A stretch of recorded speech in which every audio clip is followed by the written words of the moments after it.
जगन्नाथपुरी के एक भक्त की कथा है। एक भक्त था, उसके स्वप्न में जगन्नाथ जी आते थे।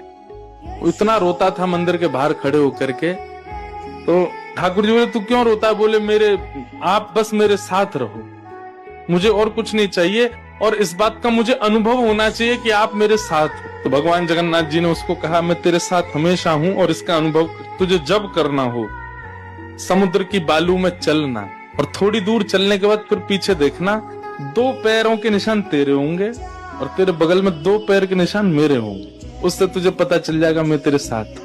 अब तो वो रोज जाता, समुद्र के तट पर चल के देखता, थोड़ी दूर चलता तो 2 पैर के निशान उसके और बगल में छोटे छोटे छोटे चरण भगवान के। इतना प्रसन्न रहता था। लेकिन ये उसके घर में कोई घटना घटी, माता जी का देहावसन हो गया, बहुत कष्ट में आ गया, इतना पीड़ा में आ गया, रोने लगा, विलखने लगा। अपनी माँ के जाने के भाव से तुरंत दौड़ करके गया। बोले, मैं मन को शांत करने का एक ही तरीका, पता चले जगन्नाथ जी मेरे साथ। अत्यंत पीड़ा में था। जैसे ही समुद्र के तट पर चल रहा था, रो रहा था बहुत तेज तेज। पीछे मुड़ करके उसने देखा तो 2 ही पैरों के चिन्ह थे। जगन्नाथ मंदिर के बाहर जाकर बोला, मैं समझ गया, मेरी माँ का देहावसन इसलिए हुआ क्योंकि आप मुझे छोड़ के चले गए हो। अब आप मेरे साथ में नहीं हो। आपने कुछ दिन मेरा संग किया, उसके बाद मुझे अकेला छोड़ दिया। नाथ, आप ऐसा कैसे कर सकते? मुझसे क्या अपराध हुआ? रोने लगा, बिलखने लगा। जगन्नाथ जी रात्रि में फिर स्वप्न में आए। क्यों रो रहा था?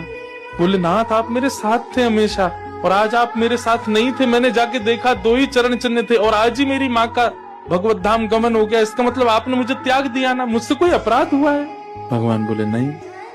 तो फिर आज आपके चरण चिन्ह क्यों नहीं थे? भगवान बोले, कल तक मेरे चरण चिन्ह थे क्योंकि तू भी चल रहा था और मैं भी चल रहा था, परंतु आज तू पीड़ा में आ गया तो तुझे गोद में लेके मैं ही चल रहा था। वो मेरे चरण चिन्ह, तेरे नहीं, वो मैं ही हूं।